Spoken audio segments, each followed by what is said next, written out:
Customer কেয়ারে স্বাগতম। হ্যাঁ হ্যাঁ হ্যাঁ হ্যাঁ, আপনাকে 200 টাকা, হ্যাঁ আপনার 200 টাকা রিচার্জ হয়ে গেছে। আপনার যদি কোনো হেল্প লাগে তাহলে আমরা দিতে পারবো। কি লাগবে? হ্যাঁ অবশ্যই, আপনার নাম্বারে।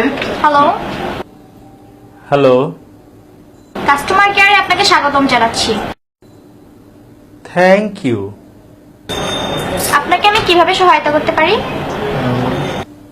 আপনি কি আমাকে বিয়ে করতে চান? জি, আপনি ভুল নাম্বারে রিং করেছেন। না না, আমি ঠিক নাম্বারেই ফোন দিয়েছি। আমাকে বিয়ে করবেন?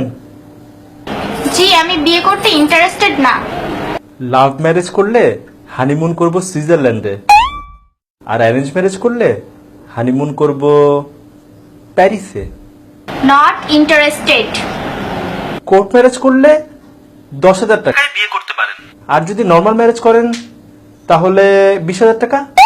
জি, আমি তো আপনাকে বিয়ে করতে ইন্টারেস্টেড না, তাহলে কেন আপনি আমাকে বারবার অফার করছেন? বিয়ে করলে প্রতি সপ্তাহে আপনাকে সিনেমা দেখাতে নিয়ে যাওয়া হবে। আপনি বুঝেন না আপনাকে আমি বিয়ে করতে ইন্টারেস্টেড না। আপনাকে সিনেমা হলে পপকর্ন খাওয়াবো। উফ, আমি তো আপনাকে বিয়ে করব না, তারপর কেন আপনি আমাকে বিরক্ত করছেন? অফারের পর অফার দিয়েই যাচ্ছেন। এখন বুঝতে পেরেছেন আপা আমাদের কষ্টটা?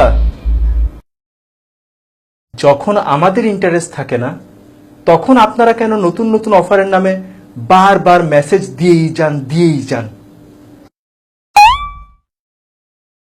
মাত্র 100 টাকায় পাবেন যে কোনো মোবাইলে 160 মিনিট সবসময় কথা বলুন। 1 পয়সা পার সেকেন্ড কল রেটে, মেয়াদ 30 দিন। রিচার্জেই ব্যাকপ্যাক। আজকেই একবারে 500 টাকা রিচার্জ করে জিতে নিন ব্যাকপ্যাক। অফারের মেসেজ পেতে পেতে মেসেজের প্রতি অভক্তি এসে গেছে। অফারের মেসেজে পুরো মোবাইলের মেমোরি কার্ড ফুল হয়ে যায়, ডিলিট করতে করতে ঘন্টার পর ঘন্টা পার হয়ে যায়।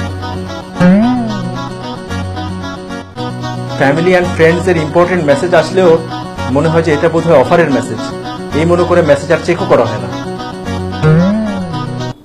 যখন আমাদের ইন্টারেস্ট থাকে না আপনাদের এসব অফারে, আপনারা কেন অফারের পর অফার দিয়েই যান?